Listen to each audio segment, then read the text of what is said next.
Good evening class. Today date is 24/9/25, class 6 chapter 7B का question number 6 आज हम पढ़ेंगे। क्वेश्चन नंबर 6 हमारा कह रहा है tens place of a 2 digit number is 3 time the digit ones. जो टेंस प्लेस की जो डिजिट है वो वंस प्लेस की क्या है, 3 गुनी है। और दोनों का नंबर नहीं दिया है, नहीं यानी टेंस प्लेस पे जो नंबर है वो भी नहीं दिया है, वंस प्लेस पे जो भी है उसका नंबर नहीं दिया है। तो हम क्या मान लेंगे, let the digit is, digit को क्या मान लिया हमने, x मान लिया। 2 डिजिट की संख्या कैसे होती है, 2 अंकों की संख्या कैसे लिखते हैं, 10 से लेकर 99 तक, 10 to 99 तक की संख्याओं को 2 अंकों की संख्या कहते हैं। जैसे वंस टेंस, तो 2 अंकों की संख्या को 2 डिजिट नंबर कहा जाता है। तो कह रहा है जो टेंस प्लेस की संख्या है वो वंस प्लेस की 3 गुनी है। ठीक है, तो वंस प्लेस लिखेंगे, वंस प्लेस इक्वल टू, और tens place equal to. Ones place पे क्या मानेंगे, 2 प्लेस की संख्या है, 2 अंकों की संख्या कह रहा है वंस प्लेस का 3 गुना क्या है, टेंस प्लेस है। तो वंस प्लेस को x मान लिए तो इसका 3 गुना क्या होगा, 3x हो जाएगा। एक x है तुम्हारे पास, इसका 3 गुना बोलेंगे तो 2x 3x, कितना x हो गया, 3x। तो वंस प्लेस क्या है, x है, और इसका 3 गुना क्या है, टेंस प्लेस है। तो टेंस प्लेस को क्या मानेंगे, 3x। 3 गुना बोला है ना, तो 3 से मल्टीप्लाई करके लिख दो, इसमें 3x हो गया। उसके बाद कह रहा है if you interchange the digit of 2 digit number, कह रहा है 2 अंकों की जो संख्या है 3x और x, 2 अंकों की जो संख्या है उसको इंटरचेंज कर दीजिए। प्रोसेस थोड़ा लंबा है तो ध्यान से बने रहिएगा। ठीक, अब इंटरचेंज करेंगे तो क्या होगा, यहाँ पे लिख लेते हैं ओरिजिनल नंबर, और यहाँ पे लिखेंगे इंटरचेंज नंबर, यानी जो हमारी असल संख्या है और जो बदलने के बाद क्या हो जाएगी, दोनों हमको याद रखना है। असल संख्या क्या है, वंस पे क्या आ रहा है, वंस पे x आ रहा है, और टेंस पे क्या आ रहा है, 1 डिजिट यहाँ लिखेंगे, वंस डिजिट पे x आ रहा है और टेंस डिजिट पे क्या आ रहा है, 3x आ रहा है। इसको पलट देंगे तो क्या हो जाएगा, इंटरचेंज मतलब पलट देना, यानी जो वंस पे है वो टेंस पे चला जाएगा और जो टेंस पे है वो वंस पे आ जाएगा। जैसे यहाँ वंस डिजिट और टेंस डिजिट, यहाँ वंस पे क्या है, x है, यहाँ टेंस पे क्या है, 3x। बस पलट दो, ये ऊपर चला गया और ये नीचे आ गया, इंटरचेंज हो गया। बस इंटरचेंज मतलब क्या होता है, पलट देना, संख्या को उल्टा कर दो। अभी आपको कहीं इंटरचेंज कर दो, यानी पैर ऊपर मुंह नीचे, वही हो जाएगा। अब ध्यान देंगे, जब इंटरचेंज करेंगे तो कोई भी नंबर अगर टेंस में आता है तो उसे 10 से मल्टीप्लाई करेंगे, 100 में आता है तो 100 से करेंगे, वंस में आता है तो 1 से करते हैं। जैसे कि आप किसी भी नंबर का, जैसे ये क्या है, एक नंबर लिख दे रहे हैं 136, इसका आपको एक्सपेंडेड फॉर्म निकालना तो क्या बोलेंगे, 136। क्यों, क्योंकि इसमें वंस 100 पे आ रहा है ना, वंस टेंस 100, तो इसमें 100 से मल्टीप्लाई किए हैं। ये टेंस पे आ रहा है तो इसमें 10 से मल्टीप्लाई किए, वंस पे आ रहा है तो 1 से मल्टीप्लाई किए। ठीक है, तो 1 में 100 का मल्टीप्लाई हुआ तो 100, 3 में 10 का मल्टीप्लाई हुआ 30, और 6 में 1 का मल्टीप्लाई हुआ 6। तो ये मिलके क्या बनेगा, 36। यानी जो जिस प्लेस पे आ रहा है उस प्लेस से उसका क्या होगा, मल्टीप्लाई होगा। टेंस प्लेस पे क्या आया है, टेंस प्लेस पे आया 3x, इसमें 10 से मल्टीप्लाई होगा। और वंस प्लेस पे क्या आया है, x आया है, तो x का इसमें मल्टीप्लाई होगा। इंटरचेंज करने के बाद हमारी डिजिट जो बदल गई है तो उसमें हम मल्टीप्लाई करके भी बता देंगे। टेंस प्लेस पे क्या आया है, पलटने के बाद टेंस प्लेस पे क्या आ रहा है, x आ रहा है, और वंस प्लेस पे क्या आ रहा है, वंस प्लेस पे आ रहा है 3x। ये टेंस पहला इसलिए इसमें 10 से मल्टीप्लाई करेंगे, ये वंस में आ रहा है तो इसलिए 1 से मल्टीप्लाई करेंगे। इसको मल्टीप्लाई करने के बाद क्या होगा, 3 10 जा 30x, और x मल्टीप्लाई 1 करेंगे तो x दोनों को में प्लस का सिंबल लगेगा, क्योंकि ये सारे नंबर जुड़े हैं तब ना 136 हुआ है, इसलिए ये जुड़ेगा तभी एक नंबर बनेगा। ठीक है, इसमें मल्टीप्लाई करके देखते हैं। 10 में x का मल्टीप्लाई हुआ 10x हो गया, 10x प्लस 3x में 1 का मल्टीप्लाई हुआ 3x। अब दोनों को यहां सॉल्व करते हैं, ओरिजिनल वैल्यू और इंटरचेंज वैल्यू को सॉल्व करते हैं। यहाँ लिखते हैं ओरिजिनल और यहाँ इंटरचेंज, इंटरचेंज।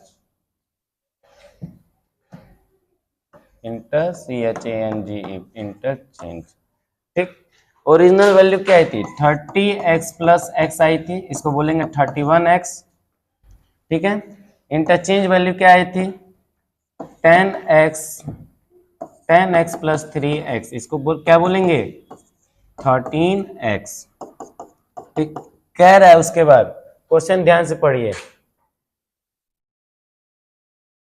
उसके बाद कह रहे हैं 2 digit number and add the resulting number original number. ठीक है, इतना लेके चलते हैं। 2 डिजिट का जो नंबर है और उसको रिजल्ट उल्टा करने के बाद जो रिजल्ट आया है ओरिजिनल नंबर में, उसको ऐड कीजिए। तो ऐड करने पे ऐड करना है, क्या बोला है यहाँ? ऐड बोला ना, तो जो ओरिजिनल नंबर है और इंटरचेंज नंबर को ऐड करेंगे तो हमारे पास क्या आएगा? 88।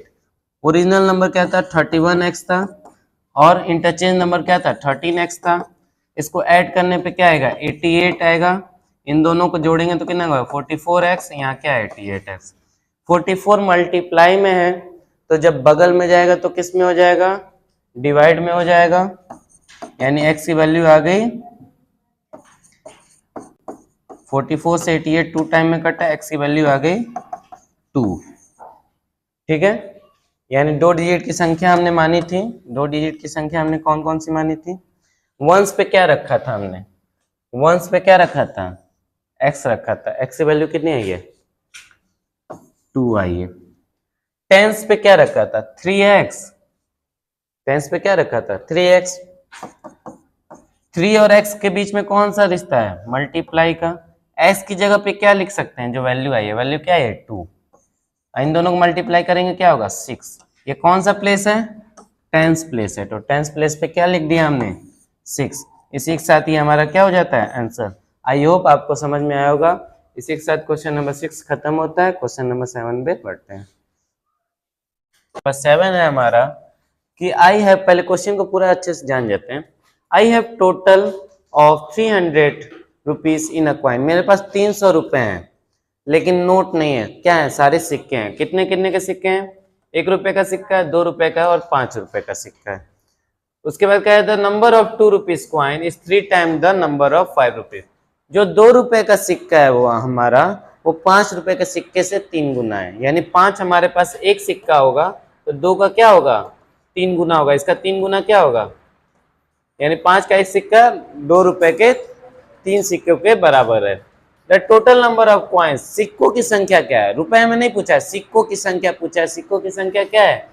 160 सिक्के हैं। 160 सिक्कों को जब जोड़ा जा रहा है, कुछ 2 के हैं, कुछ 5 के हैं, कुछ 1 के हैं, उसको जोड़ा जा रहा है तो 300 रुपए हो जा रहे हैं वो। तो how many coin of each dimension of with me? कह रहा है 5 के सिक्के कितने हैं, 2 के सिक्के कितने हैं, 1 के सिक्के कितने हैं, ये हमें पता लगाने हैं।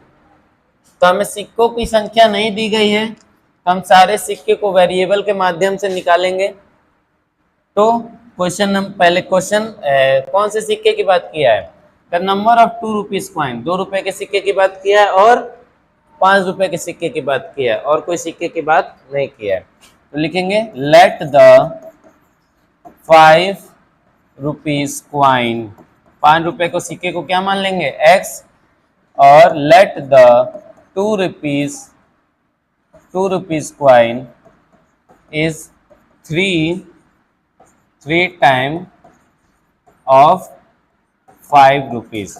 2 रुपए का सिक्का है, वो 5 रुपए के सिक्के से क्या है? 3 गुना है। तो 5 रुपए का सिक्का x है, इसका 3 गुना करेंगे तो 3 से मल्टीप्लाई कर दो। जैसा हमने बताया 5 का सिक्का 1 होगा तो 2 का कितना होगा? 3 होगा। तो 5 का x है तो 2 का कितना होगा? 3x हो जाएगा। और एक का सिक्का के बारे में कुछ बोला नहीं है, तो यानी एक के सिक्के का हमको पता करना है। अब कह रहा है सभी सिक्कों को, कौन कौन से सिक्के को, 1 रुपए के सिक्के को, 2 रुपए के सिक्के को और 5 रुपए के सिक्के को जब जोड़ा जा रहा है तो कितने सिक्के आ रहे हैं, तो 160 सिक्के, 160 कॉइन्स आ रहे हैं, जिसमें से 2 की वैल्यू कितनी गई है, 2 रुपए के सिक्के की वैल्यू दी गई है 3x, 5 रुपए के सिक्के की वैल्यू क्या दी गई है x, इसकी कोई वैल्यू नहीं दी गई है, तो इसको एज इट इज हमने सिक्के को ही बना दिया। अब इसको आगे सॉल्व करेंगे तो क्या हो जाएगा, 3x और ये क्या हो गया 4x हो गया। और 1 रुपए के सिक्के की वैल्यू निकालनी है तो इसको क्या करना पड़ेगा, RHS में भेजना पड़ेगा। जिसकी वैल्यू निकालनी रहती है हम उसको LHS में छोड़ते हैं, बाकी सबको किस में भेज देते हैं, RHS में। यानी 1 रुपए के सिक्के की वैल्यू कितनी आएगी 160, ये प्लस में इधर चल गया -4x। अब ये हम साइड में लिखते हैं, किसकी वैल्यू हमको पता होगी है। 2 रुपए के सिक्के की वैल्यू क्या है, 2 रुपए सिक्के की वैल्यू है 3x। 1 रुपए सिक्के की वैल्यू क्या है, 1 रुपए सिक्के की वैल्यू है कितनी निकालें अभी 160 - 4x। और 5 रुपए सिक्के की वैल्यू है, 5 रुपए सिक्के की वैल्यू है x। ये हमने अभी पता किया है, ठीक, 2 का दिया हुआ था, 1 का हमने पता किया। कह रहे हैं सारे रुपए को जोड़ रहे हैं तो कितना हो रहा है, रुपए में कितना हो जा रहा है, रुपए में कितना हो जा रहा है 300 रुपए हो जा रहा है। तो सारे रुपए को जोड़िए, कौन कौन से रुपए को, 1, 2 और 5 के सिक्कों को। 1 रुपए का सिक्का कितना है 160 - 4x है, ये 1 रुपए का सिक्का है। और इसमें 2 रुपए का सिक्का जोड़ते हैं और 5 रुपए का सिक्के को सभी को जोड़ते हैं तो क्या वैल्यू आती है 300। लेकिन जब ध्यान देंगे ये 2 रुपए का सिक्का है तो इसमें 2 से मल्टीप्लाई होगा। एक स्टेप को हम छोड़ दिए हैं, वो स्टेप को नीचे कंटिन्यू करते हैं।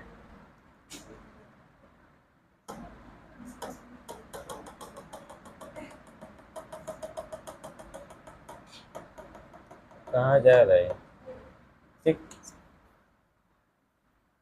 अब ध्यान दीजिए इधर, इसी चीज को और थोड़ा सही से लिखते हैं। 1 रुपए का सिक्का कितना आया है 160 - 4x आया है। ये 1 रुपए का सिक्का इसलिए इसमें 1 से मल्टीप्लाई करेंगे। 2 रुपए का सिक्का क्या है 3x है, 2 रुपए का इसलिए इसमें किससे मल्टीप्लाई करेंगे 2 से, तो क्या हो जाएगा 6x। और ये 5 रुपए का सिक्का है तो इसमें किससे मल्टीप्लाई करेंगे 5 से, तो ये क्या हो जाएगा 5x, ठीक है। अब इन सभी रुपयों को जोड़ते हैं, कौन कौन से रुपए को जोड़ते हैं, 1 रुपए का सिक्का जितना है उसको जोड़ो, 2 रुपए का सिक्का कितना हो गया है 6x हो गया है, और 5 रुपए का सिक्का 5x हो गया। सबको जोड़ते हैं तो क्या हो जाता है 300 रुपए हो जाते हैं। x और x वाली वैल्यू को जोड़ेंगे तो क्या हो जाएगा 6 5 11,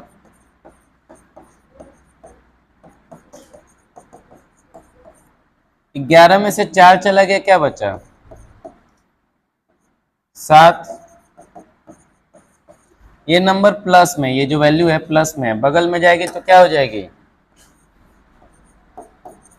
माइनस में हो जाएगी।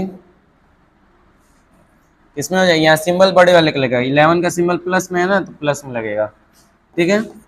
बगल में जाएगा क्या हो जाएगा माइनस में 160। 7x की वैल्यू कितनी आ गई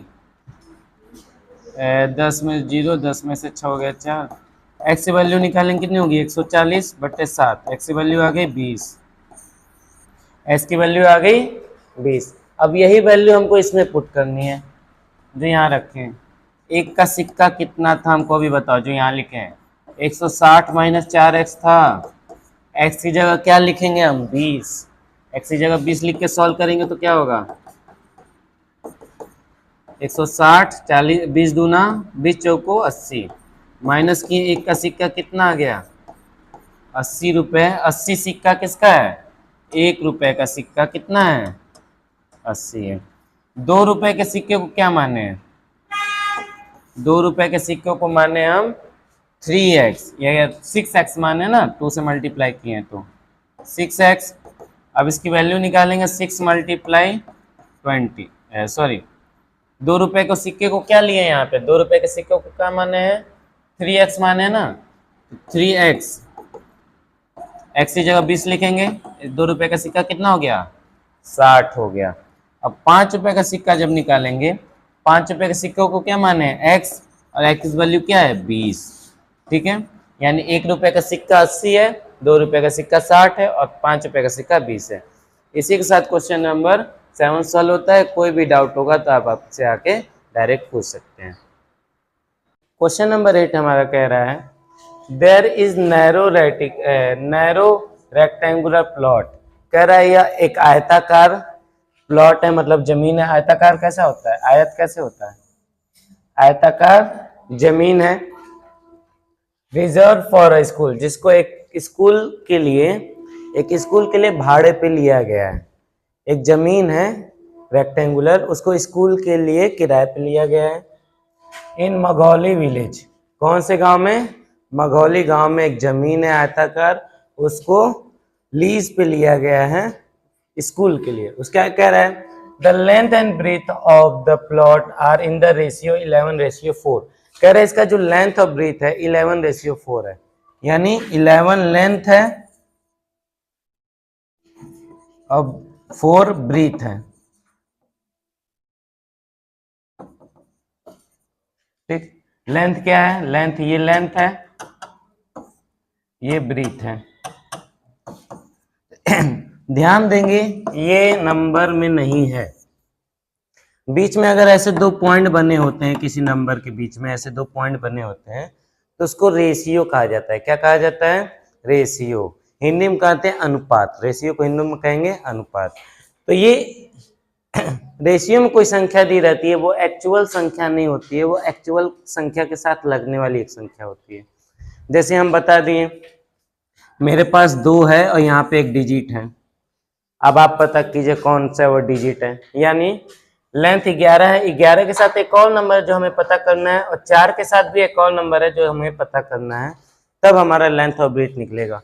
अब वो कौन सा नंबर है ये हमें नहीं पता है, इसके लिए हम उसे क्या मान लेंगे, x मान लेंगे। तो इसको लिखेंगे, let the number be x। वो संख्या नहीं पता है जो 11 के साथ है और 4 के साथ है, वो संख्या हमें नहीं पता है, तो उसे x मान लेंगे। तो वही लिखे, let the number be x। वो संख्या नहीं पता है तो हमने उसे क्या मान लिया, x मान लिया। तो x मान लिया तो क्या होगा, लेंथ क्या होगा, LENGT, length of a plot. Length कितनी हो गई, तो 11:4 है ना, 11 क्या है, क्वेश्चन में क्या लिखा है, 11:4, ठीक। तो ये 11 हो गया, ये लेंथ है, और 4 वाला ब्रीथ है। ब्रीथ लिखेंगे, breadth of a plot equal to, breadth क्या है, 4 है, और उसके साथ कोई नंबर लगा है वो हमें नहीं पता है तो x मान लिए। रेक्टेंगुलर शेप का या रेक्टेंगुलर का पेरीमीटर का रूल क्या होता है, इसका पेरीमीटर निकालेंगे ना। हम कोई जमीन लेंगे तो उसकी लंबाई और चौड़ाई के साथ में ही लेंगे, लंबाई और चौड़ाई के साथ में ही उस जमीन लेंगे, कि हमको लंबाई भी चाहिए चौड़ाई नहीं, कि बस लंबाई दे दे चौड़ाई तुमको इतनी सा दे दे। तो हमें दोनों लेके चलना है, तो इसका पेरीमीटर निकालेंगे।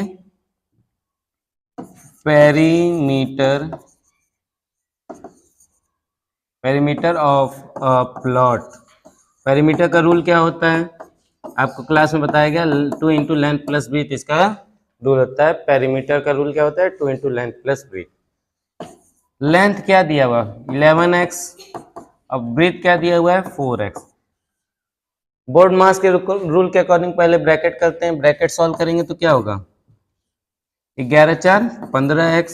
ब्रैकेट में कभी एक नंबर नहीं रहता इसलिए ब्रैकेट हट गया, दोनों के बीच में ब्रैकेट और नंबर के बीच में कोई सिंबल नहीं तो मल्टीप्लाई मानते हैं, और इसको आगे सॉल्व करेंगे तो 15 दूना 30 x हो गया, ठीक है। ये हमारा क्या है, पेरीमीटर है। आगे क्वेश्चन पढ़ते हैं। At the rate of 100 per metre will be cost of the village panchayat 75,000। कह रहा है अगर आप उस जमीन को किराए पे लेंगे तो अगर आप 100 रुपए आपको लगते हैं, 100 मीटर जमीन के लिए आपको 75,000 रुपये पे करना पड़ता है। किसको? गांव के पंचायत को। पंचायत जो ऑफिस होगा, आप 100 मीटर प्रति स्क्वायर के हिसाब से अगर आप जमीन लीज पे लेते हैं, यानी इसमें से केवल इतना हिस्सा 100, मान लो इतना 100 मीटर है, तो आप बस इतना हिस्सा 100 मीटर लेंगे तो आपको 75,000 रुपये वहाँ के पंचायत को देना पड़ेगा। तो हम कितना लिए हैं? 30x लिए ना। पेरीमीटर कितना है? हम 1-2 नहीं ले रहे हैं, हम कितना जमीन ले रहे हैं? 30x ले रहे हैं। ठीक है, तो 1 का 100 लग रहा है, 1 का 100 लग रहा है, तो 30 का कितना लगेगा? 30 का निकालने के लिए क्या करेंगे? 30x मल्टीप्लाई 100 हो जाएगा। ठीक, अब कुल कितना हमको पैसा देना था? 75,000 में से देना था ना, तो यहाँ 75,000 लिख दिया हमने। ठीक, इसका मल्टीप्लाई हुआ 30 गुणे 100 करेंगे तो कितना होगा? 3,000 हो जाएगा। 2 जीरो लगा, 1 जीरो, इसका 3 जीरो हो गए। यहाँ क्या है? 75,000 है। ये 30 उधर गया तो किस में हो गया?